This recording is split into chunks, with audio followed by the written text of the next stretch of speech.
Sup.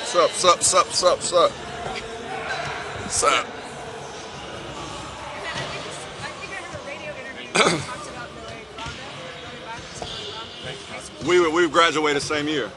He was a McDonald's All-American. You know, like top 10 point guard. So Rondo's he's always been good. I mean, we know him just through competition. You know, wasn't like best friends or we hung out, you know, talked, but it was, you know, oh, that's Rajon Rondo, you know. I mean, Rondo's a champion, so, you know, I mean, obviously, you know, all the great competitors, they raise their game in the playoffs. So, I mean, I don't really know about it as far as a name or stigma, but, you know, he raised his game in the playoffs. So do you. I mean, it's the playoffs, so, you know, the best time of year. How conscious are you during the season, especially in the late part of the season, of preserving your body for the playoffs? How much? At this stage in my career, that's where it's at, you know. I mean, you look at the team we got together, you know, it's obviously championship caliber team, talent, so, you know, it's the most important part of the year. You know, especially somebody like myself, Andre, David, guys that, you know, we played multiple seasons, you know, been a part of really good teams, really good seasons. But this is what it's about. What went into that phase specifically? Was it like diet? Was it like, you know, ramping up your workouts in a specific way? Or like, how do you preserve your body or kind of figure out the best right now? Yeah, it's more about kind of preservation. You know, it's a marathon, right? And the season's such a grind, and every year it seems like it gets harder and harder, and that's just Father Time, you know. But we're very fortunate to be part of a really smart, intelligent organization, you know, coaching staff that understands that. Steve obviously has played, you know, 10 plus years, understands what it's like to go through a season. It gets harder. So him kind of controlling our minutes, limiting our minutes in the season, and then us as well, taking care of our bodies, getting the treatment, getting the rest, so we can be fresh come this time of year. What's your memory about that game with Stephen turning the court a couple playoffs back? I know you started off. Oh, that was epic. Yeah, that was epic. That's ESPN Classics for sure. What memories stick out for you? I know the first was. Well, first I got ejected, so you know what I'm saying? So that's always going to be memorable. Worth it, but nah, it was, honestly, I remember him, he was like 0 for 8 or 9 from the 3 or something crazy like that, and then just went off in overtime, and it was just like vintage, you know, like, you know, people got a chance to like see again what we see every day, what we see in practice, you know, like all the work that pays off. He gets hot, you know, you see obviously what kind of talent he possesses. Not that you need the confidence to come back. A game like that where he does that, or even this year when he came back from the ankle right away, he had huge night. You know, that could do something right when he gets caught back in the line, he's going to be Steph Curry. Yeah, but that's a little bit of false hope. We can't really rely on that, you know, as a team. It's like he's you know, he has such firepower in himself, you know, individually, you know, Kevin, Clay as well, but we have to continue to do the things that we've done to get us to this point, and then implement him as well, right? Defense, all the little things, you know, all the small things that win games. And then when you get him back, that's obviously like, it's an ace in the deck.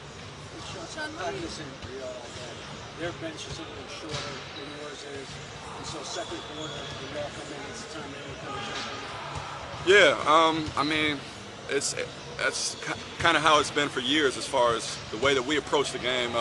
Everybody coming off the bench being ready to really make an impact. You know, when you're out there, you want to produce and you want to have an impact. And us coming off the bench, it's a chance for us to really make a dent in the game, right? And to be able to get more minutes. You know, we may have a certain amount of minutes, but if you're rolling, you know, coach might stick with you. So it can only give you confidence moving forward.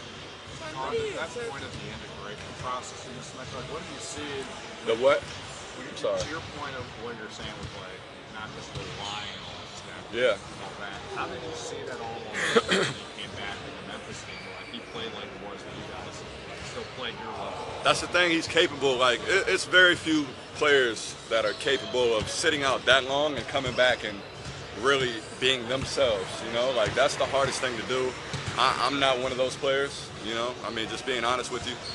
Kyrie, he's one of those players. Like I've seen him do it where he's sat out months and come back and drop 30. You know, like some guys are just gamers. You know, and Steph has that ability. But like I said, we can't necessarily rely on that. Kevin, Clay, they have to continue to be aggressive and do what they've been doing. Andre, Nick, you know, all of us coming off the bench. You know, we have to stick to the game plan, and then again, he's gonna be himself, you know, right? And he's gonna come back into the fold and be himself, and we're gonna welcome him with open arms. You guys a little bit anxious? He's coming back, and you know you're gonna be watching him like, okay. Let's say anxious, let's say excited. You know, he knows his body. You know, he's a veteran. You know, he's been down this road before, so we're excited for him. We're excited for, you know, and to get another brother back, right? And we understand he wants to play, so I would say we're excited. Earlier about how important the playoffs are. How do they feel different when you're out there on the court? Is it adrenaline? Is it intensity? What's different about a playoff for you? I mean, our seasons are on the line, right? Our season's on the line. It's a chance we're competing now for a championship. Regular season, you get to a point where, you know, it's like some of the games really, you know, they matter, but they don't matter.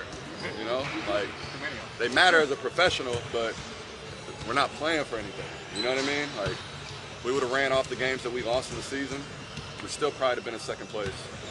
Wouldn't won a championship. So now these games matter, right? And it's another level of focus. It's another level of intensity from the start.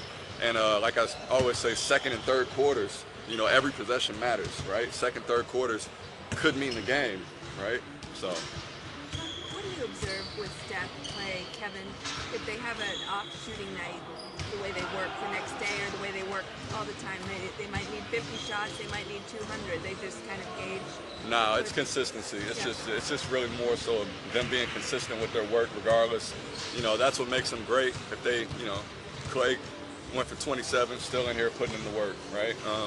You know, if he goes 0 for 15, 0 for 20, you know, he's still in there putting in the work. It's just that level of consistency that, you know, really defines their greatness. So they also have said, Steph said he will go to what he calls the menu to determine what he needs on a given day with Bruce Frazier. And Clay said, I may need 50 shots one day, I may need 250. Right. Do you see that? Just they sort of know what they need to.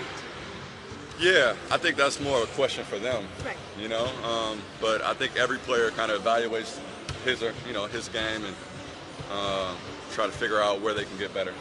Shaun, in that second quarter, do you feel like you're between the highest level of glory that you have? For sure. I mean, just to, you know, go on those runs that, you know, we've been used to in the past. You know, it just felt good, right? Felt good to kind of get out there and just, you know, celebrate. Obviously, you see the bench, it's just kind of jovial, right? And that whole outlook of, you know, just jumping up and down and getting excited. And started on the defensive end though, defense, and then get in transition. So that's kind of, you know, that's kind of our recipe. Did you and her have like any sort of talk heading into the playoffs of like what he expects out of you or what he wants like in this Pelicans series? Or yeah, he kind of, you know, Coach does a great job of communicating with everybody as far as giving them their role, what he expects. You know, if they're going to start, if we're going to change the lineups, even if you're not going to play. Guys that are not playing right now, they understand why, you know, or they understand, you know, if they're not going to play. That's just a level of respect, you know, man to man that you get, first of all, and then obviously him being our coach, just communicating and letting us know our roles so we know what to expect and can be mentally prepared. So what did he specifically say to you? Just be ready. This transition, the way you guys got out in transition, that's the way you like to play, right? I mean, it's a drastically different series than the first round. Yeah, no, we all like to get out in transition. I mean, that's the funnest part of the game, honestly. You know, we can slow it down, and we understand to win games, we'll have to, you know, execute and, you know, maybe win some grind out games. That's just part of playoff basketball, but, you know, everybody loves to run. You guys do more of that celebrating than other teams like this? I mean, I don't know, maybe, you know, but it's not, you know, it's not anything disrespectful at the end of the day, right? You know, it's for the love of the game. You know, we're not trying to show anybody up, but, you know, we're having fun and playing with that joy and just rooting on our brothers out there. As much as you like the transition, when you guys go in a half-court set, you do the last cut to the hoop like you did the other day, and you hit him with that pass, is that a different kind of satisfaction? You seem really sort of invigorated by that. Yeah, that kind of gets us going when we execute a play, right? You know, guys are touching the ball, and you know we're all involved. So the basketball has energy. So like when it's popping around and it's moving, you know, guys are, you know, getting a chance to touch it, and they're getting that energy. They're playing with it, so it carries over. And so you feel that? Yeah. You know, every man out there feels it. You came out a year after that. Yes. So I wonder if you have a special appreciation for Yes. what he is doing For at sure. his age with the miles. For sure. That's unprecedented, you know? Like, I mean, really. I saw somebody else said, like, probably the best body of work. And I mean, you know, it's definitely debatable. Like, you know, at this age, to continue to do what you're doing at whatever age he is, you know, and however miles, it's impressive regardless of who you are. Shaun, given that Q is a guy that works with Steph with his routine, what have you kind of noticed with that partnership? It's more, it's less of what you guys see on the court from both playing with superstars and then coming off the bench, you know, so just having that feel. When you see Steph in scrimmage with you guys, how does he look? I wasn't out there. I wasn't there. Yeah. I wasn't there. Shaun, what's your opinion of the fan player, just the interaction these days? The other night with Russ in that situation in Utah, a lot of discussion about, you know, when fans go too far, how often that happens. Right. You've been in this league for a minute. Is it getting better, getting worse? I mean, what Russ says has some truth to it, you know? Like, I mean, he's not just sitting up here just telling lies, you know? But how I feel is it has to be respect on both sides at the end of the day, you know? I understand, you know, the league and, you know, the office, you know, they want, you know, it's about the customers, it's about the fans, right? And so they're doing everything in their power to make sure that they're happy, they're content, they're satisfied, they're getting their money's worth.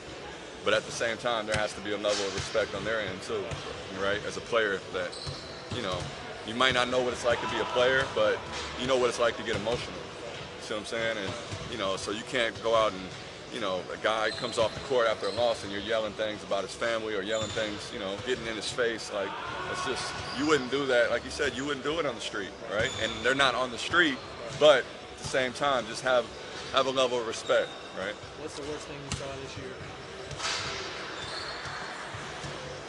Oh, man, I don't know. I have to go back and look. I mean, it's probably those incidents, you know? I know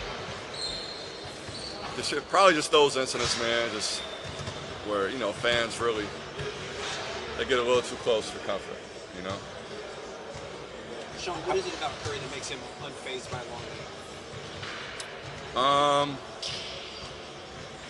Just his level of confidence, the mental part. That's the hardest part, being away from the game and then getting back in and to continue to be yourself and be who you are, have that level of confidence to where, like I said, he came back in the Portland series, it's like 0 for 10 from the three. The fact that he shot 10 threes, you know, it lets you know, and then it continued to shoot those shots. So just that level of confidence, it's, you know, unheard of. How, if at all, do you expect your role, but maybe the minutes or when you get the minutes to change with step back? We'll see. I mean, you know, that's up to the coaching staff, but you know, my job is to be ready, whether it's less minutes or more minutes or whatever. You know, my role will continue to be the same. You know, so I'm very fortunate to be in a situation to where, you know, I can be comfortable in my role and come out and execute it. You talked earlier about preserving your body. Do you feel more springy when you've had some dumps? You feel healthier now than you were? Absolutely. I mean, this is, again, the best time of the year. Like, we get 2 days off, you know, for the next game. You know, get a chance to take care of your body. Days off. I mean, it feels good. Clay talked about being tired in that game. Did you feel that too, that extra run? I didn't play as many minutes as him, but I definitely felt what he was talking about because I was out there in that fourth quarter, and I just got in, you know, and, you know, I'm ready to push and run, and he's sitting there in the back, you know. So I'm like, yeah, you know, it's definitely tired. Shaun, does that pace feel crazy to you? I looked it up yesterday. Like, you guys are playing Faster. 6 possessions faster than the Suns back in. It's just like a culture. It's just like a shock. Right. That's what it is. You know, it's like jumping in that cold tub from the hot tub, Right. you know, or hot tub from the cold tub. One of the, you know, whichever one. But thanks, fellas. Thank All right. you. Thanks.